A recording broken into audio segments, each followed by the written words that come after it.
Hi everyone, আমি makeup artist তনুষা। আরও একটি মেকআপ ভিডিও তোমাদের সাথে শেয়ার করলাম। আমি যে প্রোডাক্টগুলো ইউজ করেছি সেগুলো আমি শো করে দিয়েছি। এরপর ফেসের যেসব জায়গাগুলো কারেকশানের দরকার আছে সেসব জায়গাগুলোই কারেকশান করে নেব। তোমরা লক্ষ্য করো, আমি কিন্তু পুরো ফেসে ফাউন্ডেশান অ্যাপ্লাই করিনি। যেসব জায়গাগুলোয় কারেকশান করেছিলাম সেসব জায়গাগুলোই ফাউন্ডেশান অ্যাপ্লাই করে ব্লেন্ড করে নিয়েছি এবং ওই ব্লেন্ডারটাই পুরো ফেসে অ্যাপ্লাই করে নিয়েছি।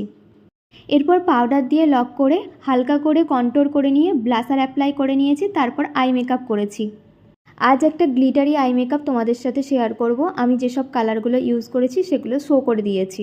আজকে এই আই মেকআপটায় আমি লোয়ার লাইনে কাজল পরেছি। আমি লোয়ার লাইনে কাজল খুব একটা ইউজ করি না, কিন্তু কিছু কিছু আই মেকআপে মনে হয় লোয়ার লাইনে কাজলটা পরলেই লুকটা কমপ্লিট হয়, ওর জন্য আজকে পরলাম। এরপর আমি সেটিং স্প্রে ইউজ করে হাইলাইট করে নিচ্ছি। এই হচ্ছে আমার ফাইনাল লুক।